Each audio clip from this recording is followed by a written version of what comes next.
السلام عليكم على كل اللي بيشوفونا. ان شاء الله النهارده هعمل الرز بالخلطه، اسهل طريقه للرز بالخلطه بالقرفه، ويا رب ان شاء الله تنال اعجابكم. المكونات هتبقى عباره عن رز منقوع، معانا شوربه، صلصه طماطم، ممكن لو عندك صلصه علب برضو بتبقى كويسه، زبيب منقوع انا نقعاه من بدري، لوز او اي مكسرات انت تحبيها، معلقه قرفه صغيره على حسب ما انت بتحبي درجه القرفه في الاكل، ومكعب مرق. هبتدي اعمل الرز دلوقتي. هحط زيت،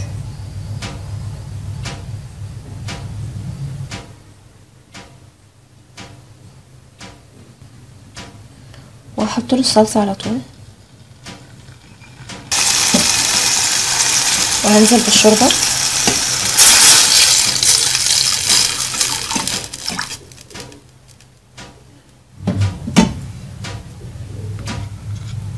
واحط المرق، مكعب المرق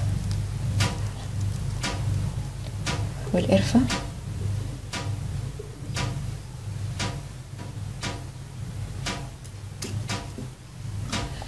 وهسيبهم لحد ما يغلوا على النار، وبعدين هنضيف لهم الرز ان شاء الله.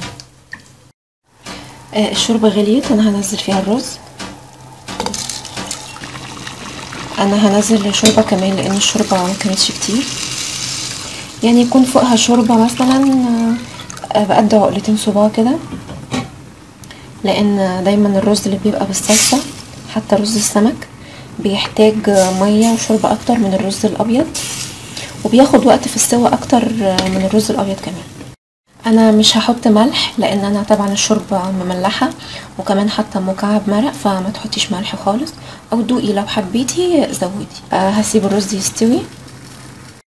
انا بسلق اللوز، هسلقه بس يعني 10 دقايق عشان افصصه. انا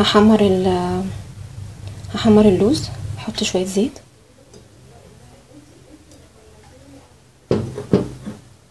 ولما يسخنوا شويه هنزل فيهم اللوز واشوحه.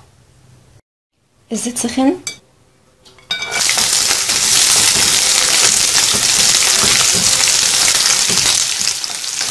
خلصت اللوز. هحط في نفس الطاسه، هحط احنا